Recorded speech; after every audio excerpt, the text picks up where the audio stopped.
Shalom, Bapak Ibu yang dikasih Tuhan. Pesan firman Tuhan kita pada hari ini diambil dari Injil Yohanes pasal yang keempat ayat 46 sampai yang ke-54. Secara spesifik saya akan bacakan ayat 49 sampai yang ke-50. Pegawai istana itu berkata kepadanya, "Tuhan, datanglah sebelum anakku mati." Kata Yesus kepadanya, "Pergilah, anakmu hidup." Orang itu percaya akan perkataan yang dikatakan Yesus kepadanya, lalu pergi. Renungan kita pada hari ini saya berikan judul Iman Tanpa Gengsi. Saudara, manusia biasanya punya egonya tersendiri. Kita tidak akan melihat seorang presiden yang meminta tolong kepada rakyat jelata atau rakyat yang status sosialnya jauh lebih rendah daripada presiden itu. Dan sering di dalam kehidupan sehari-hari kita, ketika kita membereskan sebuah masalah, kita akan sungkan dan kita nggak mau meminta tolong orang lain untuk membantu kita. Kenapa demikian? Karena kita merasa kita sudah cukup pada diri kita sendiri. Kita merasa kita mampu, kita sudah cukup mapan, kita bisa mengatasi masalah apapun yang ada dalam hidup kita. Bahkan ketika kita mengalami masalah yang besar, kita tetap memilih untuk tidak meminta tolong pada orang lain.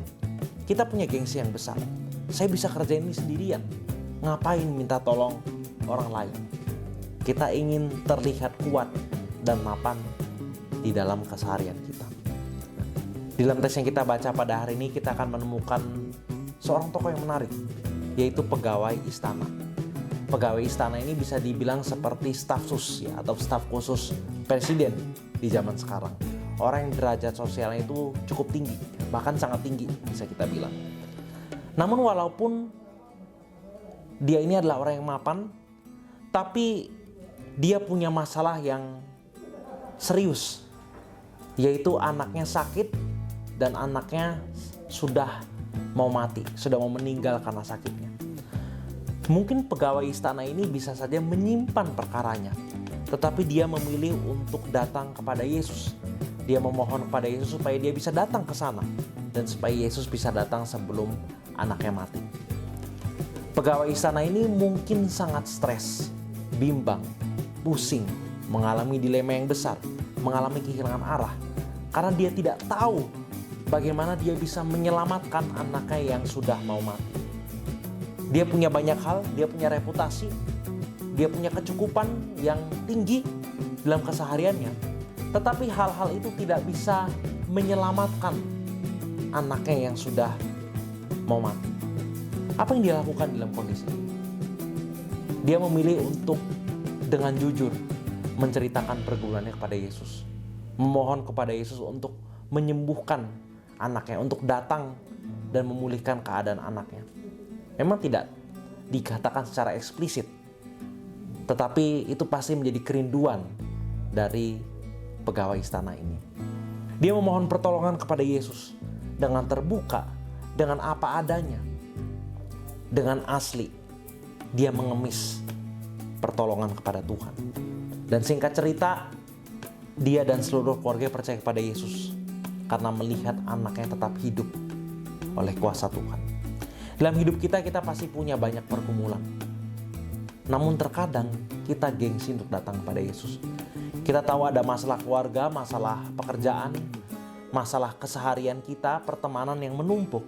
Tetapi kita merasa kita bisa melakukannya tanpa Yesus.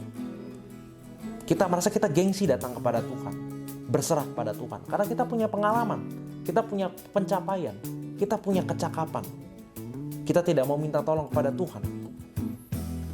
Namun firman Tuhan pada hari ini mengajarkan kita bahwa manusia tidak berdaya dengan kekuatannya sendiri. Manusia memerlukan Yesus, manusia memerlukan Tuhan. Dan terkadang kita perlu sampai di titik yang hancur dan rendah, yang sangat rendah, supaya kita bisa belajar untuk percaya kepada Tuhan. Kita perlu Tuhan, namun maukah kita memohon kepada Tuhan? Atau justru kita malah bersikap gengsi di hadapannya? Bukankah Yesus mampu memberi, mampu memulihkan jauh melebihi ekspektasi kita? Namun apakah kita masih memegang erat ego kita? Memegang erat pergumulan kita?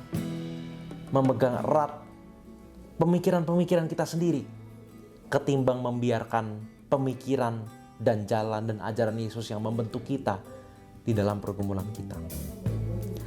Maukah kita terbuka terhadap sentuhannya yang memulihkan dan menyembuhkan kita? Maukah kita beriman tanpa gengsi? Mengingat Yesus pun juga tidak menganggap kesetaraannya dengan Allah sebagai milik yang harus dipertahankan. Dia malah menyerahkan dirinya sebagai seorang hamba yang taat, yang mati di kayu salib demi keselamatan kita. Mari kita berhenti berpura-pura di hadapan Tuhan. Akuilah apa yang menjadi pergumulan kita. Memohonlah kepada Tuhan pertolongannya, belas kasih-Nya, supaya itu bisa dinyatakan kepada kita. Dan percayalah bahwa Yesus bisa menyembuhkan kita, bisa memulihkan kehidupan rohani kita. Mari kita datang kepada Tuhan tanpa gengsi, tanpa ego. Amin. Mari kita bersatu dalam doa. Tuhan, Kau tahu semua pergumulan kami, semua masalah kami. Biarlah kami bisa merasakan kasih dan kehadiran Tuhan yang sempurna di dalam Kristus.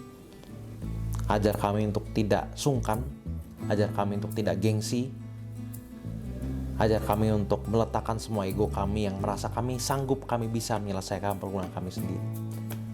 Biarlah kami datang dengan apa adanya kepada Tuhan, membawa semua pergumulan dan kesesakan kami. Dan biarlah kasih Kristus itu boleh kami alami dan boleh perlahan-lahan memulihkan keadaan kami, kehidupan kami. Demi nama Tuhan Yesus Kristus, Anak Allah hidup, kami telah berdoa mengucap syukur. Amin. Tuhan berkati kita semua.